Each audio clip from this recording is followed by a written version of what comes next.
Shadaqatu sirri tudfi'u ghadabar rabbi wa tajlibul barakata wa rizqal kasira. Orang sedekah sembunyi-sembunyi itu dapat memadamkan murkanya Allah. Kita banyak dosa gara-gara senang sedekah siri, Allah tidak jadi marah, Allah ampuni dosa kita. Dan dapat memagnet barokah hidup kita, barokah kepribadian kita, barokah keluarga, anak istri kita, barokah keturunan kita, barokah tempat yang kita tempati, barokah sahabatnya, barokah kerabatnya, Allah barokahkan semua. Dan sedekah siri dapat menarik rezeki yang banyak. Kalau ingin cepat kaya ya ahli sedekah siri. Wata jelibur rizqal kasira. Memang sedekah yang terang-terangan maupun sembunyi-sembunyi itu sama-sama baiknya.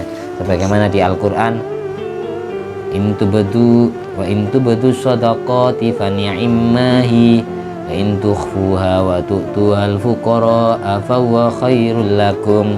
Kalau kamu sedekah terang-terangan itu baik, tapi ketika kamu sedekah sembunyi-sembunyi kemudian kamu berikan ke fakir miskin tanpa sepengetahuan orang yang kamu sedekahi, itu pahalanya lebih besar daripada kamu sedekah yang terang-terangan.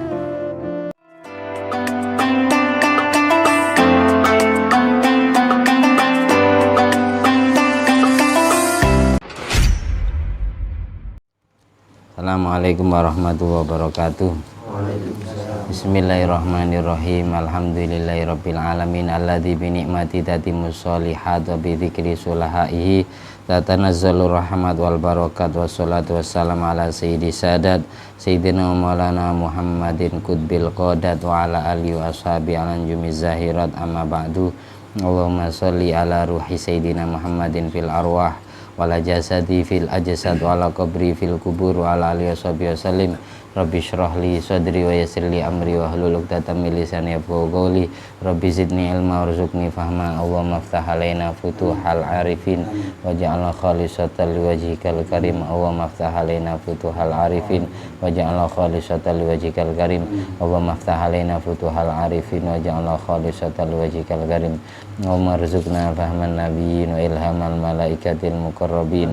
Allahumma nawwir qulubana bi nuri hidayatika kama nawwartal arda bi nuri syamsika. Rabbana anfa'na bima 'allamtana rabbi 'allimna alladhi yanfa'una rabbi faqihna wa faqih ahlana wa qarabati lana fi dinina. Allahumma inna na'udzubika min ilmin la yanfa' wa qalbin la yakhsha wa amalin la yurfa' wa du'ain la yusma'. Allahumma inna na'udzubika min adzabil qabri wa min adzabin nar wa min fitnatil mahya wal mamat wa min fitnatil masiihid dajjal. Ya Allah biha ya Allah biha ya Allah bi husnil khatimah.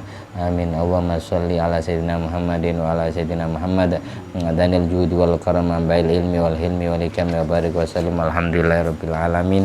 Di malam hari ini kita pertemuan terakhir pembacaan kitab Wasiyatul Mustafa Sayyidina Ali karramallahu wajhah, masih terkait fasal fi fununin syatta, dalam fan-fan ilmu yang beraneka ragam. Jadi bukan satu bab, bukan satu pasal, beberapa pasal.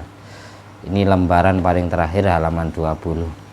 Semoga ilmu yang kita baca jadi ilmu yang bermanfaat dan barokah fiddin wa dunya wal akhirah biniyati liridho ilahi ta'ala wa li syafaati Nabi Muhammadin sallallahu alaihi wasallam jami'a ba'uhani minal anbiya wal mursalin jami'a li kullin wa sahaba wa qarabah wa tamid wa tabitabin misanimidin jami'il malaikatil muqarrabin wa jami' hamalatil arsi wa jami' ru'asail malaikatil arba'ah radhiyallahu salatu wa sallam ajmain jami' matal arba'atil mujtahidin wal qurra wal hufad wal mufassirin wal ulama il amilin wa syuhada wa salihin wa sadati sufiyah wa muqallidin fiddin wa jamil fuqaha wal muhaddithin jami' awliyail qanajmain bil akhaz jamil ulama wal awliya wa syuhada al madhkur asmam fi hadzal kitab Yusun Syekh Abdul Wahhab Asy-Sya'rani wa jami' masyayikhina wa jami' awliya itis'ah Indonesia jami' awliya ilah fi Indonesia wa jami' syuhada wa syujja fi Indonesia jami' walidaina, nama kedua orang tua mbah-mbahnya sebut jami' abaina wa ummatina masyayikhina azwajina wa dzurriyyatina wa auladina wa talamidina wa ra'iyatina wa sidqaina wa qarabatina wa jiwarina wa wa ashabina ikhwan fiddin wa ahlina wa daimina min ummati Muhammadin sallallahu alaihi wasallam wa jamil muslimin wal muslimat wal mu'minin wal mu'minat aina ma kanu min masyariqil ardi ila magharibi al ahya'i minhum wal amwat maghfir lahum warhamhum wa'fu anhum syai'ul lana walahumul fatihah. A'udzu billahi minasyaitonir rajim. Bismillahirrahmanirrahim. Alhamdulillahirabbil alamin arrahmanir rahim maliki yaumiddin. Iyyaka na'budu wa iyyaka nasta'in ihdinas siratal mustaqim siratal ladzina an'amta 'alaihim ghairil maghdubi alaihim waladdallin. Meskipun kitab Wasiatul Mustafa malam ini kita hatamkan, tapi pertemuan yang akan datang kita baca kitab Minhajus Saniyahnya yang tengah. Sesingkat mungkin, sesimpel mungkin nanti saya simpulkan. Bismillahirrahmanirrahim. Wa idza baka nalikane nangis al yatimu sapa yatim ihtaza maka goncang al arsyu apa aras fayuqalu maka den ucapaken apa dawuh ya Jibril Jibril wasi nyembaraken sira annara ing neraka liman maring wong abeka kang garakaken nangis sapa manhu ing yatim wasi lan jembaraken sira aljannata ing swarga liman maring wong adhaka kang garakaken guyu sapa manhu ing yatim ya aliyu ad-dinu ta agama an-nasihatu iku dadi nasihat ngarepaken kaapian lillahi krana Allah wali rasulihi lan krana utusane Allah walil mukminin lan kono pira-pira beriman ya aliyu sab'atun utawi pitu wong min ummati saking umat ingsun fil jannati ku tetep ing dalem surga nyatani sabun arek enom taibun kang tobat waman lan uwong tasodako kang sodako sapa man siron lawan cara singitan lawan cara samar waman lan wong yuati kang ngelakoni sapa man salat duha ing salat duha waman lan wong kana kang ana zabu malihi apa ilangi artane man ahwana iku luwe ngentengaken ali ngatasi atine man min tenimbang fawati salatin pote kesempatan salat wahidatin kang siji mal imamin dalam sertane imam waman lan wong damaat kang mili ainahu apa banyu mripate man min khasyatillahi krana wedi ing Allah waman lan wong zahama kang desekan sapa man al ulama ing pira-pira wong alim fi majalisim ing dalem pira-pira nggon lunggune ulama ya aliyuman utai wong arsada iku lamun nuduhaken sapa man alama ing wong buta dia di kelawan nganggo tangane man al yusra kang kiwa jaa noko teko yaminu apa tangan tengene akma fi yaminika in dalam tangan tengene sira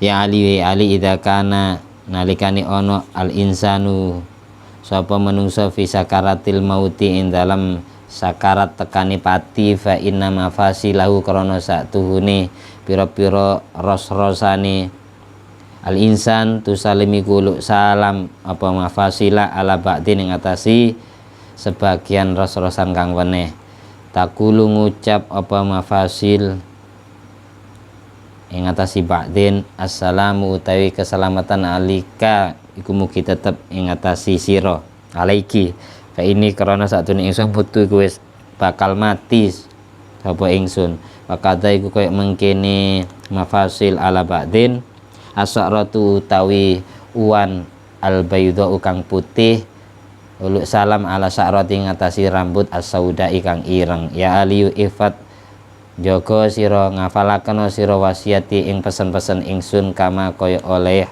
hafidtu ngafalaken sapa ingsun ngreksa sapa ingsun ha ing wasiyati an Jibril ya saking malaikat Jibril an Rabbin saking pangeran Allah taqaddasat maha suci asma'u apa pira-pira asmane Allah walalan ora ono ilah sapa pangeran kang wajib disembah iku maujud ghairuhu kang sakliyane Allah.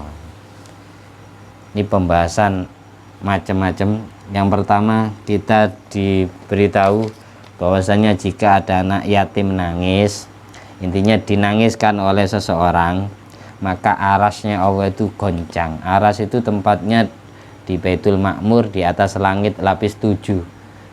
Kenapa goncang? Karena aras itu dijaga oleh ribuan malaikat Allah. Malaikat-malaikat itu marah besar. sampai dikatakan kepada malaikat Jibril, pimpinan malaikat. Jadi malaikat itu dipimpin oleh 4. Kalau sebagaimana di kitabnya yaitu Zen Senawi Banten menulis ru'asa il malaikah al arba'ah. Kepolone malaikat itu ada 4. Jibril, Mikail, Israfil, Izrail. Ini diwarisi oleh manusia yang kelak menjadi sahabatnya Nabi, Abu Bakar, Umar, Utsman, Ali. Sifatnya sama. Ada yang keras, pencabut nyawa kayak Sayyidina Umar bin Khattab. Penuh rahmat kayak Sayyidina Abu Bakar As-Siddiq, malaikat Jibril. Itu mewarisi malah. Sayyidina Utsman itu mirip sifatnya malaikat Mikail. Sayyidina Ali mirip sifatnya malaikat Israfil. Pimpinnya malaikat 4. Makanya sering saya fatihai. Pimpinannya malaikat itu ada 4. Besok yang jadi ratu surgawi juga 4 orang. Siti Fatimah Zahra, Siti Khadijah Al-Kubra, Siti Maryam binti Imran, dan Siti Asya binti Muzahim. Ini ratunya wanita surga. Makanya dalam sebuah hadis yang ditulis di dalam kitab Futuhatul Ilahiyah, yakmul minar rajul jamun ghafir. Kalau laki-laki banyak jadi manusia sempurna, itu tidak terhitung. Wala yakmul minan nisa illa arbaun. Kalau wanita tidak ada yang sempurna kecuali 4 orang. Itu yang sebagaimana saya sebutkan tadi. Siti Asya binti Muzahim ini istrinya Raja Fir'aun yang Allah takdir beriman kepada ajaran Nabi Musa, anak angkatnya, dan Nabi Harun. Yang disiksa oleh Fir'aun, dibunuh oleh Fir'aun. Besok balasannya di surga menjadi istrinya Nabi. Kemudian yang kedua Siti Maryam binti Imran, ibunda Nabi Isa Al-Masih yang melahirkan Nabi Isa tanpa bapak. Ini besok akan jadi istrinya Nabi di surga.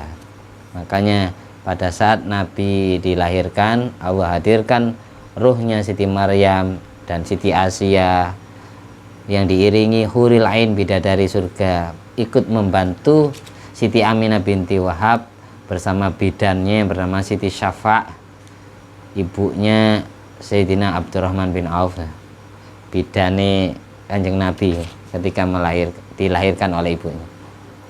Ini dihadirkan ruhnya karena kalau wanita ini yang akan jadi istrinya Nabi surga. Karena seumur-umur Siti Asya belum pernah menikah dengan laki-laki yang beriman kepada Allah. Dia ditakdir nikah dengan Fir'aun. Kemudian seumur-umur Siti Maryam binti Imran belum pernah dijamah, disetubui oleh pria. Besok akan jadi istrinya Nabi. Makanya di Al-Quran di akhir surat Tahrim itu daraballahu mathalan lilladzina amanu imra'ata Fir'aun. Daraballahu mathalan lilladzina amanu imra'ata Fir'aun. Idz qalat rabbi banili baitan fil jannah wa najjini min fir'auna wa amalihi wa najjini minal qaumidz zalimin. Wa Maryam banata Imran allati ahsanat farjaha fa nafakhna fi min ruhina wa saddaqat bi kalimati rabbih wa rusulihi wa kanat minal qanitin. Al-ayah. Seperti itu ayatnya. Akhir surat Tahrim. Jadi perumpamaan wanita beriman di Al-Quran itu Allah perumpamakan kayak Siti Maryam binti Imran dan kayak Siti Asya binti Muzahim. Bedanya kalau di Al-Quran Allah pakai bahasa imro'ata Fir'aun, istrinya Fir'aun. Nah disebutkan nama Asya. Tapi yang dimaksud adalah sebagaimana di Maulid Sinduduron, fahadarallahu awadhar bitaufiqihi sayyidatu Maryam wa sayyidatu Asya wa ma'ahuma minal huril ain, dan seterusnya. Itu singkat ya, singkat seperti ini. Seperti itu. Ini sampai madhab fikih itu ada 4 orang. 4 itu luar biasa. Abu Hanifah, Nu'man bin Sabit, Imam Malik bin Anas, madhab Maliki, Imam Muhammad bin Idris Syafi'i, madhab Syafi'i, Imam Ahmad bin Muhammad bin Hambal, madhab Hambali. 4 orang. Angka 4 yang luar biasa, cocok dengan 4 penjuru arah. Makanya di kitab Jami'ul Usul fil Aulia, wali penjaga arah 4. Itu ada 4 juga. Yang pertama Sayyidina Syekh Abdul Qadir Al-Jilani, terus Syekh Ibrahim Ad-Dasuki, pengarang Hasyiatud Dasuki, terus Syekh Ahmad Ar-Rifai, terus Syekh Ahmad Al-Badawi, sebagaimana disebutkan di syairan bi Rasulillahi wal Badawi, itu Syekh Ahmad Al-Badawi. 4 wali penjuru arah. Makanya kalau keliling kemana-mana jangan sampai lupa Fatihah ke 4 orang ini, insya Allah selamat. Ada 4 arah ini dijaga atas perlindungan dari Allah. Allah kasih titah kepada 4 wali kutub ini. Apal nggih? Syekh Abdul Qadir Al-Jilani, yang kedua Syekh Ibrahim Ad-Dasuki, yang ketiga Syekh Ahmad Ar-Rifai, yang keempat Syekh Ahmad Al-Badawi. Syekh Ahmad Al-Badawi, Syekh Ahmad Ar-Rifai, Syekh Ibrahim Ad-Dasuki, dan Syekh Abdul Qadir Al-Jilani. Itu sering saya sampaikan berulang-ulang. 4 itu luar biasa ya lambangnya. Sampai ada istilah Jawa saudara kembar 4. Kan ada istilah dulur papat pancer 5. Pancer 5 yang dimaksud dengan orangnya sendiri. Allah kasih korin setiap manusia punya kembaran yang mewakili alam 4 juga. Ada alam mulki, ada alam malakut, ada alam jabarut, ada alam musyahadah. Kayak kalau di dalam kitab-kitab kayak ruqyah gitu, sebutkan namanya saudara 4 itu, Syariah, Nuria, Rohana, Rohani. Syariah, Nuria, Rohana, Rohani. Setiap manusia itu punya korin. Semua manusia, bahkan Rasulullah SAW saja korinnya ikut Nabi. Kalau kita mungkin kita yang ikut korinnya. Nah, kalau nggak bisa nyetir dan seterusnya. Itu semuanya serba 4. Malaikat 4, malaikat rahmat ya. Jibril, Mikail, Israfil, Israel. Madhab juga 4.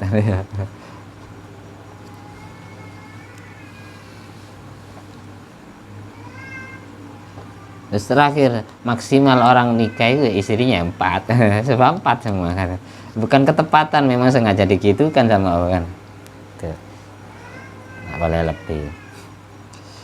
Kita lanjut. Ini intinya, ini gara-gara cerita malaikat Jibril sampai kemana-mana. Ketika anak yatim dibikin nangis, yatim itu siapa?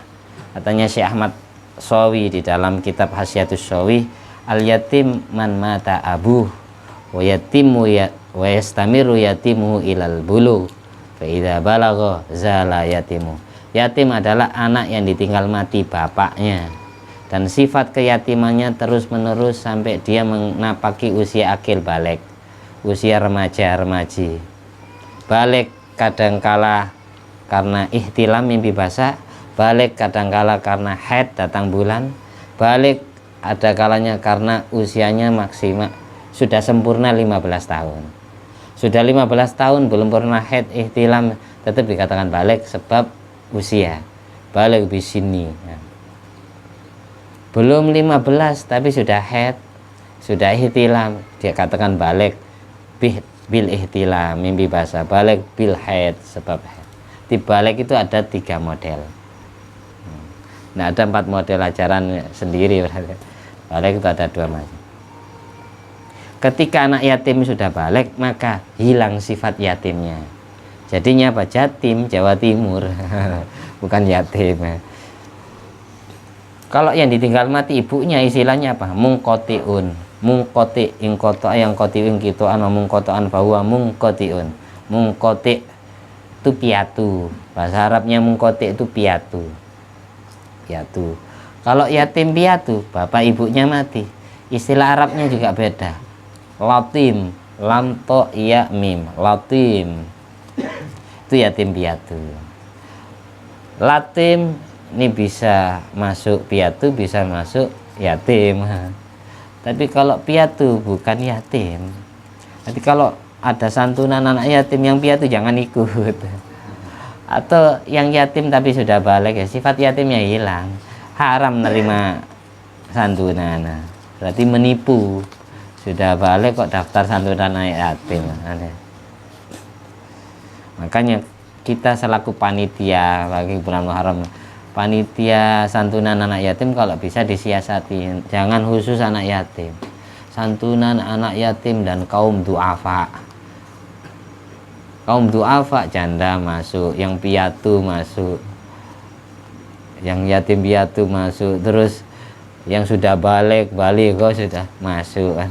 Biar nah haram mereka namanya orang awam nggak ngerti kadang ya, kasih ya.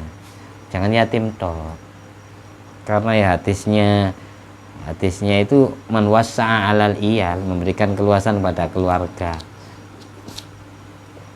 bulan Muharram. Jadi ketika anak yatim ini nangis, diberi nangis oleh manusia, maka malaikat Jibril dipanggil sama Allah, perluaslah neraka untuk orang yang membuat nangis anak yatim, perluaslah surga untuk orang yang membuat senyum anak yatim, yang membuat bahagia hati anak yatim. Memang rata-rata anak yatim nyuboh, bandel yatim, bandel ini. Kenapa kok sampai istimewa anak yatim di hadapan Allah, di hadapan Rasulullah SAW? Karena Allah takdir nabinya dalam keadaan yatim. Sebagaimana nas Al-Quran di surat Wadduha, alam yajidka yatiman fa'awa. Ini istifham nafi tapi bermakna isbat. Ay wajadaka, Allah takdir dirimu Muhammad dalam keadaan yatim. Bukan hanya di Al-Quran keterangan Nabi itu yatim, di kitab sebelum Quran kayak Injil, Taurat, dan 103 kitab yang pernah Allah turunkan kepada Nabi sebelum Nabi Muhammad, itu menerangkan bahwanya Nabi paling terakhir besok itu terlahir yatim. Kata-kata Nabi yatim ini khilaf ulama. Yatimnya kapan? Ada yang berpendapat Nabi itu yatim sebelum lahir ke dunia, 2 bulan sebelum lahir yatim. Ada yang ulama tafsir berpendapat dikatakan Nabi yatim itu 2 bulan sesudah lahir. Lahir 2 bulan, bayi usia 2 bulan, Sayyid Abdullah bin Abdul Muthalib wafat. Demikian pula ada yang berpendapat yang dimaksud yatimnya Nabi itu usia kandungan 7 bulan, berarti 2 bulan sebelum lahir ayahnya meninggal. Itu khilaf ulama.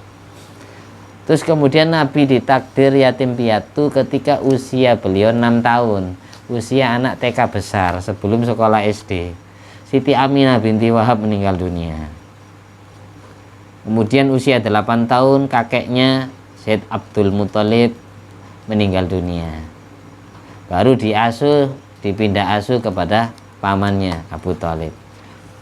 Alam yajidka yatiman fa'awa. Fa'awa ini diungsikan hak asuhnya kepada kakek sesudah ayahnya meninggal. Setelah kakek kepada paman. Kepada Sayyidina Abu Thalib, ayahnya Sayyidina Ali, didampingi Abu Thalib Nabi itu dari umur 8 tahun sampai usianya Nabi 52. Yang jadi wali nikahnya Nabi melamar Siti Khadijah itu Abu Thalib, sampai 52 tahun, dari usia 8 tahun didampingi pamannya. Nah mungkin Abu Thalib masuk neraka. Iya, masa Allah tega nyiksa Abu Thalib? Yang damping perjuangan karena posisi beliau, posisi pimpinan, tokoh. Kalau beliau menampakkan Islamnya di hadapan orang kafir Quraisy, maka yang dibunuh bukan hanya Nabi, tapi Abu Thalib juga kena. Tapi ketika Abu Thalib posisinya netral, berada di 2 kubu, kubu Quraisy dan kubu Nabi Muhammad, akhirnya orang kafir Quraisy sungkan yang mau menghajar Nabi Muhammad, karena sungkan tidak enak sama Abu Thalib. Itu siasat namanya. Ibaratkan sampai jadi pengurus TPS. Pengurus TPS harus kelihatan netralnya, tidak boleh menunjukkan pilihan 01, 02 ya. Pura-pura netral, gitu. Paham ya? Kayak dulu kisahnya Prabu Brahma Kumbara juga sama kayak gitu. Karena beliau posisinya jadi pimpinan, tidak boleh berpihak karena ada ajaran terus menampakkan keislaman. Kayak dulu pernah Prabu Hayam Wuruk akhirnya ngasih fasilitas kepada Syekh Jumatil Kubra, Syekh Subakir, suruh dakwah Islam. Meskipun dalam hatinya semisal beriman, tapi tidak menampakkan. Seorang pemimpin harus menunjukkan netralnya, tidak boleh berpihak. Kayak gitu posisi Abu Thalib, kayak gitulah. Saya cuma menggambarkan. Makanya di kitab Kasyifatus Saja itu, di kitab Kasyifatus Saja syarahnya Safinatun Najah itu dijelaskan bahwa Sayyidina Abu Thalib pernah Allah hidupkan kembali.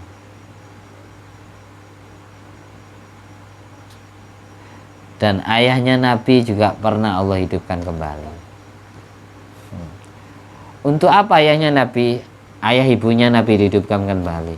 Bukan untuk disuruh baca kalimat syahadat, karena sudah beliau ikut ajaran Allah, ikut ajaran Nabi Ibrahim, Nabi Ismail, nabi-nabi sebelum Nabi Muhammad.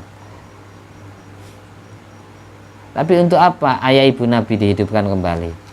Agar dijadikan sebagai umat Nabi Muhammad SAW.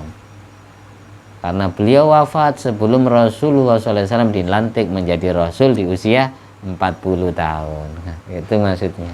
Makanya dihidupkan kembali. Kembali ke cerita Nabi. Kenapa Nabi sangat sayang kepada anak yatim? Karena beliau ditakdir yatim. Kenapa Nabi kok sangat sayang kepada orang yang mengasuh anak yatim? Karena beliau yaitu merasakan pedihnya sebagai anak yatim dan merasakan manisnya ketika anak yatim disayang-sayang. Akhirnya cinta. Ana wa kafilul yatim fil jannati usbu'ai, diisyaratkan 2 jari. Saya dan penanggung jawab anak yatim besok di surga sekian jaraknya, maksud dari saking dekatnya, istimewa posisinya. Tapi kalau sampai dibikin nangis, ya parah. Neraka disuruh perluas. Kalau sampai sering dibahagiakan, sering disenengkan, surga bahagia, rindu kepada orang itu. Kalau yang rindu neraka, Pak. Sama kayak sampean ya, tidak cinta kepada perempuan. Perempuan ini karena jelek, tapi cinta ke sampean. Dirindukan orang perempuan itu tidak sudi. Sama kayak gitu. Kalau yang rindu ke kita neraka, ya naudzubillah min dzalik. Mudah-mudahan surga yang rindu. Kemudian agama nasihat bagi Allah, bagi Rasul, dan bagi orang beriman. Nanti kata-kata nasihat itu menghendaki kebaikan untuk Allah, untuk Rasulnya, dan untuk semua umat beriman. Jadi kayak gitu. Ada hablum minallah, ada hablum minannas. Ada ikatan dengan Allah, ada ikatan dengan makhluknya, sesama beriman. Makanya orang sholat pun Allah ajari ingat Allah dan ingat Rasulullah. Makanya ketika tahiyat itu salamnya kepada Nabi, biar ingat Nabi. Assalamualaikum ya Nabi rahmatullahi wabarakatuh. Ini hampir setengah jam, ini tidak usah lama-lama, setengah jam ya ngajinya. Kita lanjut. Ada 7 umat itu posisinya nanti di surga. Sab'atun min ummati fil jannah, katanya Nabi. Ada 7 macam orang dari umatku yang layak mendapat posisi istimewa di surga. Yang pertama, sabun taib, kalau ada pemuda sudah tobat mulai usia remajanya. Makanya kalau ada jamaah pesertanya kaula muda, itu Nabi seneng. Nabi itu seneng, istimewa. Kalau kakek-kakek, nenek-nenek ikut jamaah kayak gitu wajar, mereka ingat mati kan. Tapi ini arek enom sudah dari awal sudah terdidik, terjaga agamanya, ini istimewa. Nabi sangat mencintai pemuda yang bertobat kepada Allah.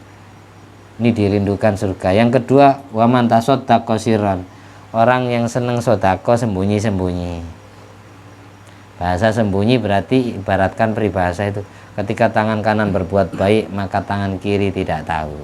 Ketika kita berbuat baik maka tidak ada satupun makhluk Allah yang tahu kecuali hanya dirinya dengan Allah dan malaikat pencatat amalnya.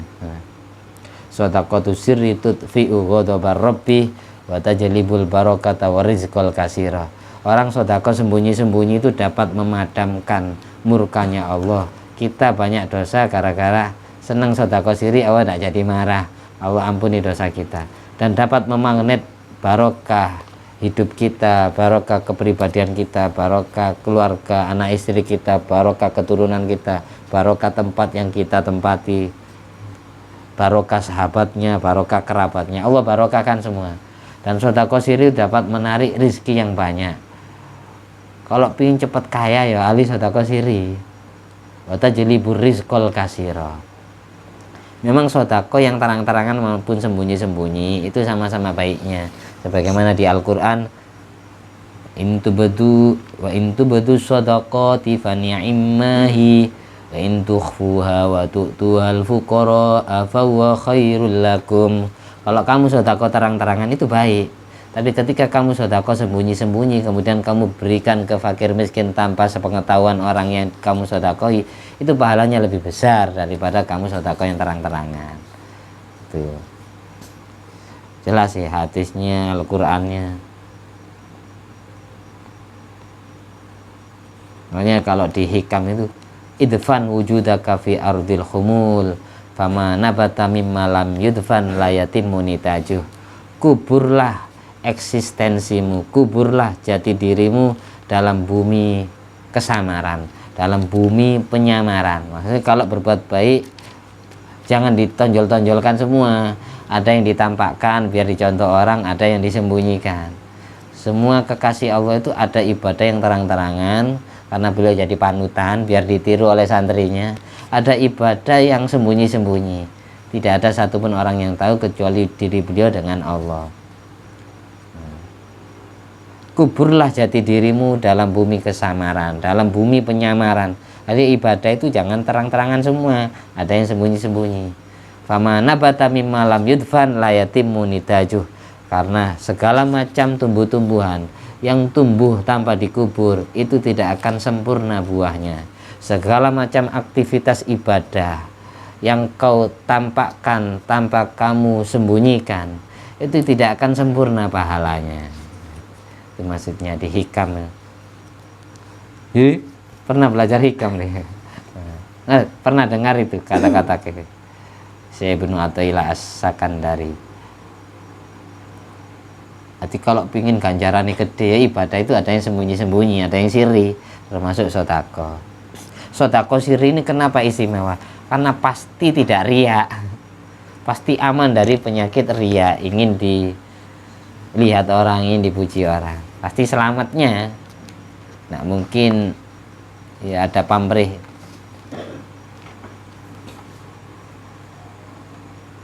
Kalau kita habis berbuat dosa, sedekah serius, datang ke musola atau ke masjid yang sepi, tidak ada orang, masukkan ke kotak amal meskipun hanya 1000.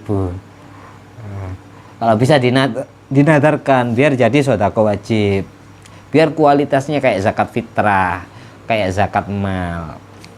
Zakat itu sedekah wajib.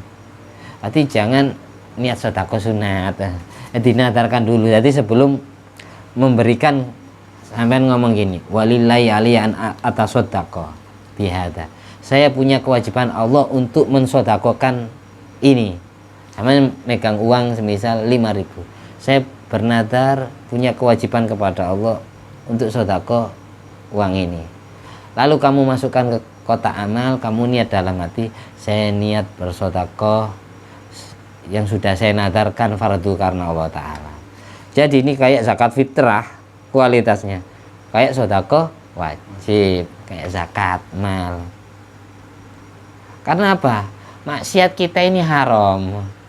Haram kalau diadu sepantasnya dengan yang wajib. Satu haram, satu fardu, baru skornya 1-1. Tapi kalau satu maksiat, satu haram diadu yang satu sunat, masih hutang 69. Karena ibadah sunat 70 itu sama kayak ibadah fardu 1 kali. Jadi kalau diadu, jangan satu haram sama satu sunat, tidak sebanding, ngutangnya banyak. Makanya ibadahnya ulama-ulama dulu itu hampir semua dinadarkan. Hatta sholat duha, hatta sholat sunat qobliyah ba'diyah, sholat tahajudnya, mau baca Quran itu nadar dulu. Tapi nadar itu yang baik, yang tidak membebani kita. Contohnya ya, sampean mau baca Al-Quran, walillahi aliyah an aqra Al-Quran, saya punya kewajiban kepada Allah mau baca Al-Quran. Jadi ketika mulai baca bismillahirrahmanirrahim, dalam hati niat, saya niat baca Quran yang sudah saya nadarkan. Bukan menghatamkan Quran, bukan loh bahasanya ini, membaca Quran. Sampai kapan selesai nadarnya? Sampai nutup Quran. Paham ya? Ini contoh nadar yang tidak membebani kita. Tapi kalau sampean gini nadarnya, kalau saya lulus, kalau saya dapat rezeki gede, kalau saya diterima kerja di sini, saya nadar semisal ngatamkan Quran 100 kali. Satu kali karuan hatam 100. Jadi nadar yang bagus, ibadah yang bagus ketika hati kita pada saat melakukan tidak terasa berat, enteng. Karena ibadah yang tidak ada keterpaksaan, hati ketika melakukan tidak abot, tidak berat, nafsu enteng, itu ibadah ikhlas berarti. Kalau sampai terbebani, cik suwi ini itu 100 hataman, itu tidak bagus kayak gitu. Nadar membebani diri. Makanya setiap masuk masjid ya, diajarkan oleh Syekh Hasyatus Syekh Abdullah bin Hijaz Asy-Syarqawi itu kalau masuk masjid gini, biar jadi itikaf nadar ini. Sampai masuk masjid dulu, berdiri, langsung ngomong walillahi alayya an a'taqifa fi hadzal masjid. Orang nadar itu tidak harus bahasa Arab loh. Cuma saya contohkan gitu sih, kok nadarnya kalau bahasa Arab seperti itu. Bisa langsung gini, sampai masuk masjid, saya bernadar kepada Allah untuk beriktikaf di masjid ini. Tapi masjidnya sesudah diinjak. Baru nanti mulai itikaf niat dalam hati. Jadi dilafatkan dulu, nadar itu wajib dilafatkan dulu menurut pendapat yang mu'tamad. Baru hatinya niat. Nawaitul iktikaf al manzura fardhon lillahi ta'ala. Saya niat iktikaf yang sudah saya nadarkan fardu karena Allah Ta'ala. Setiap detik dapat ganjaran iktikaf wajib. Sampai tidur pun di dalam masjid itu dapat pahala wajib. Meskipun tidak ibadah. Karena apa? Ibadahnya iktikaf itu sudah. Ngerti ya? Itu perlunya semua ibadah di ilmu nih gitu. Ini saya nerangkan kayak gini, saya sudah telaah kitab Hasyatus Syarqawi, Hasya I'anatul Thalibin, Hasyatul Bajuri bab iktikaf. Keterangannya sama. Hampir semua para wali itu mensiasati ibadahnya untuk mempercepat biar sebanding timbangan amalnya dengan yang jelek-jelek.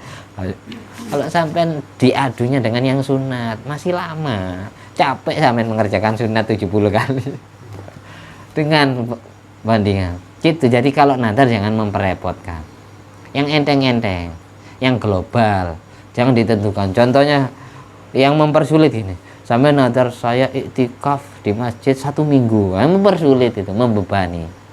Apakah sampai tidak kebelet pipis? Mau kencing di dalam masjid, memang karena ada hajat tidak apa-apa, tapi merepotkan itu. Akhirnya keluarganya yang di rumah ngirim sampai kayak mondok di masjid itu tidak bagus. Nadar iktikaf global. Sampai kapan nadarnya selesai? Sampai kamu keluar dari masjid selesai nadarnya. Masuk masjid lagi, nadar lagi yang kedua kalinya. Paham? Gitu enak ya. Enteng kan? Jadi gitu. Kalau saya sudah bertahun-tahun ngamalkan itu, makanya saya ajarkan ke sampean karena saya sendiri ngamalkan berarti. Saya setiap membaca Al-Quran gitu, saya nadarkan. Jadi per huruf dapat baca Al-Quran wajib, bukan sunat. Eman. Mau baca sholawat pun saya kayak gitu. Walillahi aliyah nusolli ala Nabi Muhammad SAW. Ketika saya mulai baca sholawat ya, saya dalam hati niat, saya niat baca sholawat yang sudah nadar, saya nadarkan fardu karena Allah Ta'ala gitu. Jadi sholawatnya wajib. Tapi kalau sholawatnya sholat ya fardu. Kalau sampai tidak baca sholat ya tidak baca sholawat ya, ketika sholat ya tidak sah sholatnya. Tahiyat itu sampai di sholat kepada Nabi kan, Allahumma sholli ala sayyidina Muhammad, itu yang wajib di situ. Kalau ya wa ala ali Sayyidina Muhammad itu sunat ab'ad. Tapi ada pula yang berpendapat termasuk yang rukun juga, bukan sunat ab'ad. Lanjut ya. Keterangannya kok lama. Atau saya cukupkan dulu. Untuk selanjutnya ini saya terangkan pertemuan yang akan datang, karena sudah malam. Ngantuk percuma, ilmu ini tidak lebu. Jadi saya ulangi lagi sisanya itu. Mudah-mudahan tetap bermanfaat ya bagi kita dan bagi semua orang-orang yang hidup di sekitar kita, bagi seluruh umat Nabi Muhammad SAW. Amin. Bijai Nabil Mustafa wal Mujadaba Muhammadin SAW, wa barakati talabil ilmi wa barakati jamil anbiya wal awliya al madhkur asma'um fi hadzal kitab. Yassir lana umurana ya Allah, umurad dunya wal akhirah, waqdi jami'a hajatina ya Allah fid din wa dunya wal akhirah. Bisri asraril Fatiha. A'udzubillahi minasyaitonir rajim. Bismillahirrahmanirrahim. Alhamdulillahirabbil alamin arrahmanirrahim maliki yaumiddin. Iyyaka na'budu wa iyyaka nasta'in ihdinas siratal mustaqim. Shiratal ladzina an'amta 'alaihim ghairil maghdubi 'alaihim waladdallin. Amin. Allahumma shalli ala sayyidina Muhammad wa ala ali sayyidina Muhammad. Alhamdulillah alladzi at'amani hadzal ilma wa razaqani min ghairi haulin minni wala quwwatin bi fadli subhana rabbika rabbil izzati amma yasifun wa salamun alal mursalin walhamdulillahi rabbil alamin. Subhanakallahumma ahya wa bihamdika asyhadu an la ilaha illa anta astaghfiruka wa atubu ilaik. Assalamualaikum warahmatullahi wabarakatuh.